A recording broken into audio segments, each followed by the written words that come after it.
And I'm delighted that Aengus Kennedy from Nature Northwest has joined us for a chat. Now, if you've got a question, by the way, on wildlife and nature, then feel free to get in touch. The number of your text messages and on WhatsApp, 086 60 25,000. Aengus, I've had a frog in my throat for the last 2 months. Is there anything you could do about that? There's no real cure, I'm afraid I have for that. Entice it out. Anyhow, let's go from frogs to hares. The Irish hare, I suppose very distinctive, but at a glance and at a distance, you might mistake a hare for a rabbit, but they're bigger.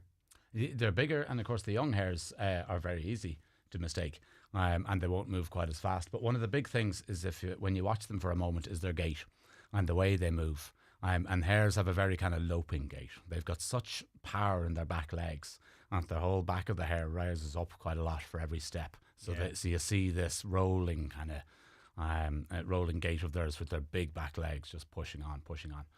Whereas the rabbit kind of scuttles, Okay. They have very big, big and powerful back legs. Big and powerful back legs, which makes them our fastest land creature, faster than the red deer, faster than anything else we have on land in Ireland. Yeah. Who's bigger, male or female? The female, actually, amazingly, because that's not all that common in mammal species. But the females are the bigger ones, and they kind of have to be, because the attention that they get in their breeding season can be too much, Okay. So they need to be able to fend off all comers. It's very rare that you see a group of hares together. Are they fairly solitary or? Well, you can get on the breeding season, or at least breeding season can go on nearly all year. So when there's a female that's in heat, you can get 3 or 4 or 5 or 6 even all kind of gathered around and gathering that attention. But in general, they're quite solitary. Seeing 2s and 3s and 4s coming through a place, especially when they're a little bit younger, is not surprising. Out in the countryside. Now, if you go to the likes of, say, a golf course or go to Dublin Airport, or some places that have a lot of pasture, a lot of shelter for them, maybe not many predators, maybe a place where predators are controlled, you can get quite big numbers. How would predators get to them? They're so fast. Well, what's their predators? So the fox would be their biggest enemy, and cute fox, the sly old fox, and the sly and patient fox, So they're amazing at just taking their time, biding their time, and find the right moment to try and catch this creature that is faster than it. And then another one that something that has been spreading in recent years, and it's a great sign of our nature and it's a great sign of our land management, I think, is buzzards. As buzzards years ago, only a couple of decades ago, really were confined to the north of the country, northeast really of the country, and now they've spread to most counties. And buzzards, certainly around the northwest, are very common. One flew over the car as I was driving in here into the studio just there a little while ago. It's very distracting when you're driving. Wow. Well, I think most of us probably wouldn't have noticed, but you pick up on them things. But like you picked up on the orchid there a few weeks back, and then we stuck it up on social media. And luckily enough, Ricky, who mows the grass here, must have heard us and left it. Well done, Ricky. Fair play, because he's done a great job of leaving that and leaving it for now. The temptation often is to tidy up these places, especially when it's a place of work, or maybe it's not your own home place. You mightn't feel you feel you should be doing some kind of tidying up. I stopped and had a quick glance where there was about half a dozen orchids there a month ago, and now there's at least a dozen more. There's self-heal. There's a beautiful little yellow flower called black medoc. There's a load of clover. There's a whole load of flowers in that one tiny patch outside the station. They're here. Good pollinators. All brilliant pollinators. Yeah, brilliant for pollinators, and not just for the bees. There's a myriad of tiny little insects, which the swallows and the house martins are eating, which that frog in your throat would like to be getting at. There's the moths that we don't see at night time. All of those kind of characters are benefiting from that. So that simple act that you guys are doing of just leaving that patch just for the couple of months until it all goes to seed around about late August or so is brilliant. It's a great thing to do. Now, from hares to badgers, the much misunderstood badger, and we don't see badgers. They're nocturnal animals, so we don't see them during the day. And unfortunately, when we see them, if we do see them during the day, it's as a result of them being, killed after being hit by a car. But in a way, that's another story. Badger numbers they're not endangered in any way, are they? Around Well, the only enemy they have is us, which is interesting. So they don't have natural predators. They're the biggest of our natural carnivores, I suppose the way to put it. Biggest of our kind of hunting animals. And badgers still are reasonably small, but they come into pressure when it comes, or they come under pressure when they're around farmland. And they love pasture. They love bugs. They love worms. They love to eat shrews, frogs, any of that kind of stuff they can come across, which are typical of grasslands. And as we clear our grasslands and change our grasslands and to suit more intensive kind of farming, that creates more exposure for them, but also more feeding potential for them. Right. And then they start associating with farm animals. You know, where do they live? Underground? They have tunnels and steps underground. Yeah, and it's interesting because we think of the rabbit and its warren, and so many creatures will dig some kind of burrow for themselves. The hare actually makes a little form, and if you think of if you have a dog at home and last thing at night the dog goes round and round and round on the mat before it settles itself, that's an ancient thing that wolves used to do, or well still do, is they will flatten down a little bit of grass and stay covered in that, and provides them shelter, but they can see what's coming and they're well camouflaged. So the hare does that, whereas the badger likes to go underground, and it forms a series of tunnels which we call a set, S-E-T-T. And those sets can go on for generation after generation after generation. There's sets in England that are hundreds of years old. Oh, wow. Yeah. And they're very, very meticulous. They like to keep them clean. Yeah, they do. They change their bedding every few days. If you have a teenager at home and you're insisting that the sheets get changed and the rest of it. Who'd have thought? Who'd have thought that the badgers are meticulous when it comes to cleanliness and when it comes to hygiene. They have a separate outdoor bathroom or toilet, effectively. So a separate little kind of pit that they do all of that kind of business there. And outside an active set, and you'll know an active set if you come across one, big holes, bigger than a rabbit's hole. And so there will be different entrances. They'll have multiple entrances, and you'll see the fresh digging around the set if it's being used. So in a badger's territory, they'll have one primary set and then a few other sets quite often as well within the territory, which might be a couple of kilometres, you know. Okay, so sleeps during the day and then comes out then to forage for food at night. Yeah, so and they're very, very cautious, so they can be quite slow to come out. But in the winter time is one of the best times to see them. If you can get to the set before dawn, before they're kind of coming back in, or if you settle down in the set at dusk, and just as it's starting to get darker and darker, you'll see one of their little heads sticking up. They will sniff. They'll probably sniff your presence. They'll duck down again and wait, and then they'll wait for sound because they've amazing hearing and they've amazing sight. Or amazing sense of smell. They can see quite well for short distances, but really they're relying on their sight and their smell. And they'll be fairly slow. Is that why they're so often killed on the roads? Reasonably slow, yeah. Well, yeah, absolutely. And for crossing the roads, a little bit later in the year, the young badgers are being pushed out by the dominant male and female. So the family of badgers will never normally get much more than kind of 10 or 12 or so, usually in a set. So if they've had a successful year with their pups are born in spring, they'll disperse and try and find their own territories. And sadly, that's often, like so many different creatures, we start seeing them around the end of summer, a little bit later in the year, as the younger ones that aren't as experienced are trying to cross the road. Okay. Their favourite food? Their favourite food, worms is what they love. But an interesting thing with badgers actually is they found, so British badgers, and it was always presumed Irish badgers came from the stock of British badgers. British badgers prefer earthworms specifically. Our badgers are much more omnivorous. In other words, will eat all sorts of different things. And when they did genetic studies on them, they found our badgers are closer linked to Spanish badgers and Portuguese badgers. So the debate is, were they brought up by early settlers from that way? They didn't come across from the British population and the more northern European population at all. Or did they find their own way here a long time ago, shortly after the ice retreat? But they'll eat a bit of anything and everything, but they can eat up to 200 worms in one night, a full dinner plate of food. Now, the reason they're targeted and there's a badger cull is because they carry a bovine TB. And is it true that actually this came from cattle to badgers, not the other way around? Yeah, it is. And like so many of the of the kind of the negative things that happen out there, it's down to us. It's down to humans, down to the way that we manage things. So we were expanding our cattle, and people trying to get on with their business, and they're following the best advice at the time. But if those cattle were carrying TB, they will spread that to the badger, and then the badger is able to pick it up and carry it as well, and can suffer from it too. Okay, so that's why there's a cull, because they carry TB. But is it true that something in the region of 7,000 badgers are culled every year? But something like 80% don't actually have TB or aren't carrying TB. A huge amount don't have, and it's a terribly blunt instrument. Culling is often a very blunt instrument, and more often than not, culling programs aren't successful. And one of the big reasons is we've a huge number of badgers. It's estimated somewhere between 70 and 90,000 badgers around the country. Under our hedgerows in particular is a place where they love, but also in woodland. But we've such little woodland cover left in Ireland that hedgerows are really important for them.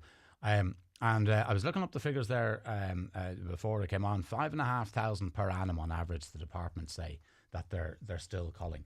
They did cull an awful lot more. There was 25,000 were culled in about a 10-year period up until quite recently. They reckon about 100,000 badgers have been culled since the late 80s or so, since this programme was brought in. And it has had very little effect on the issue of bovine TB. Okay. And culled, it's not nice to talk about it, but how are they culled? Are they shot? Typically shot, trapped and shot, yeah. Trapped and shot. There's an awful lot more will die from illegal snaring and illegal trapping, and then there's badger baiting goes on, which is a very cruel sport. That still goes on. It's all illegal, but the cull itself is legal, sadly, and it's shown to have very little effect. What they're trying to do now is they've managed to discover a vaccine that has between 70 and 80% reduction, or produces a 70 to 80% reduction in the cases of TB if the vaccine is used. And of course, that's much more satisfactory for everybody. Okay, just getting the uptake of a vaccine might be a bit tricky. Yeah, well, again, they can trap them and get them. They've done a lot of trials in this in England. It's been quite successful, and they're starting to do that now in Ireland as well. So vaccinate them rather than shoot them. Vaccinate them. So there was over 7,000 badgers vaccinated in 2022. I don't know last year's figures, but so that's an increase each year of another 1,000 or two. So they're starting to see the success of that. And one of the problems with doing a cull, being such a blunt instrument, is you'll inevitably not get all of the creatures. So if there does happen to be bovine TB in that area or in that set, badgers, they keep their territory. They'll fight to protect their territory, as they won't spread off to somewhere else unless you chase them from their set, and then you're potentially chasing infected badgers that you haven't managed to catch and pushing them into a new area and a new farmer's problem. So vaccination really seems like the way to go. All right, and finally, from badgers to puffins, very beautiful, very distinct bird, and we're lucky that we have puffins here in Ireland, and in fact, I think here in Donegal. Oh, we certainly do. We certainly do, yeah. And puffins, they like to stay away from people. They might have been talking to the badgers. They know that we Smart can move. we can make a mess, yeah. It is a smart move. They're the smallest of the group of birds called auks that we have up here, and scientists love to categorise different birds into different groups. You think of thrushes and you think of warblers or finches and all of that. So auks are seabirds, and they're seabirds that typically have kind of stumpy wings. So they're good at flying once they take off, but they need a bit of a runway. So you'll often see them running along the edge of the water if you're ever out in a boat or around near cliffs. So they'll rather skim across the top of the water than take off unless they really have to. And of course, those blunt, strong wings are excellent for swimming and for catching the prey. Is it true that they have their nests on cliffs? Because I don't know why I associate puffins with cliffs, but is that where they nest? Yeah, absolutely. So I got to do an amazing thing a little bit earlier in the year with a friend. We took a couple of kayaks and we kayaked around Hornhead. We did that back in June, which is kind of peak breeding season for those kind of birds. Well, for so many birds. And the number of, once you get a good bit around the corner, the number of kittiwakes, of razorbills, which are another type of auk, of guillemots, another type of auk, thousands upon thousands of thousands that nest on the cliff edge, right on those little ledges.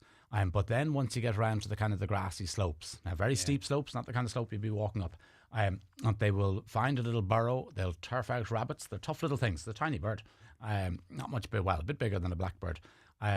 and they'll turf out the rabbits if that's the case, and they'll find themselves a little burrow, a little hole, and they'll go into that. But they typically go to cliffs that are difficult to access, or preferably to offshore islands. So Tory holds a good number of them, for instance, because you won't get rats, you won't get mink, or you shouldn't get mink, and other kind of land creatures that would predate them, because they'd be very easy to catch in a little burrow, you know. And safer away from people as well. Spots that are hard to get at.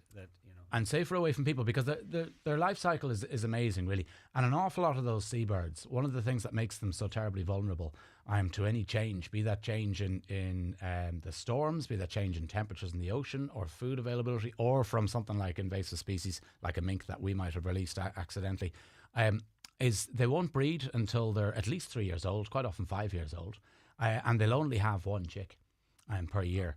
So if a puffin is killed, or a pair of puffins are killed, it would have taken a few years before they would breed, and then they're only producing one per year. They can live for 10, 11 or more years.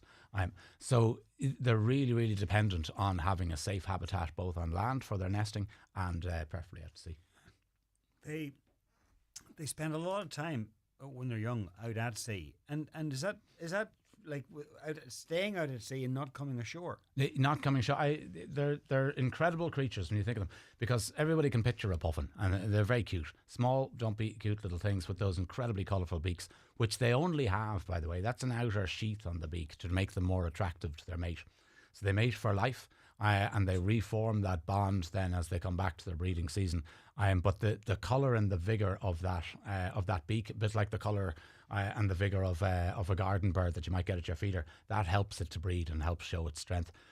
But they spend most of their years, they just spend a few weeks of the breeding season on land, but they spend most of the year out at sea, and they stay far, far out into the North Atlantic for the first half of winter before moving up into the North Sea after that. And it seems just fun. They've only discovered this in recent times where they go.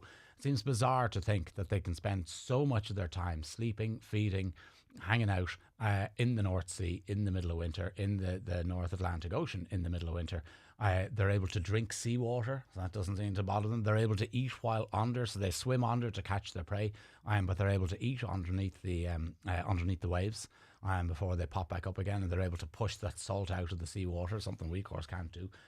And if it wasn't for breeding, they wouldn't come in, because the chicks that are born this year on Hornhead, on Tory, on Inishboffin, on places like that, those chicks won't come back to Ireland for at least 3 years. They'll just spend their whole time out at sea. So they don't come near this, our territory, our terrestrial habitat until they breed. And that's how the chicks are fed through those small fish being fed by parents in those distinctive beaks. Yeah, so those amazing little beaks have a kind of hinging capacity, and then they have a little barbs inside them as well, which allows them to hold multiple fish. So you know those iconic pictures of the 10 or 12 little sand eels, or maybe tiny baby whatever, sprats, herrings, whatever it is that they're feeding their babies. So they're very successful hunters, amazingly adept at bringing in all that food. However, another issue that they have to deal with in recent times is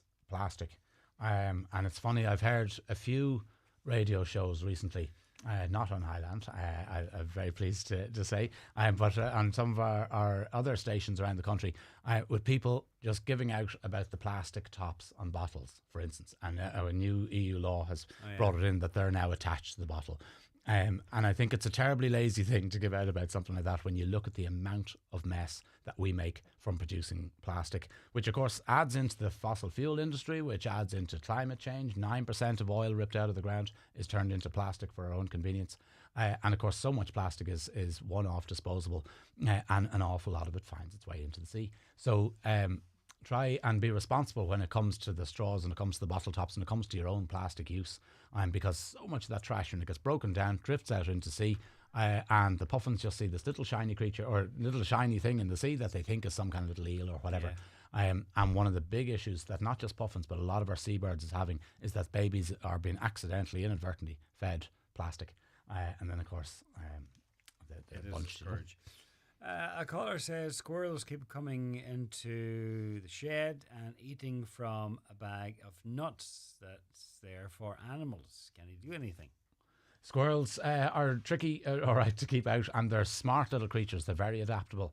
It's amazing watching how they've managed to open my bird feeders at home. My bird feeders, they're kind of cage types, or they have the tiny little seeds in them, so they find it hard to get out the seeds of that. They don't get much reward, and you can watch them trying to pick away, and then after a few minutes they realise that's no good, and then they figure out how to knock the whole thing down or knock the lid off.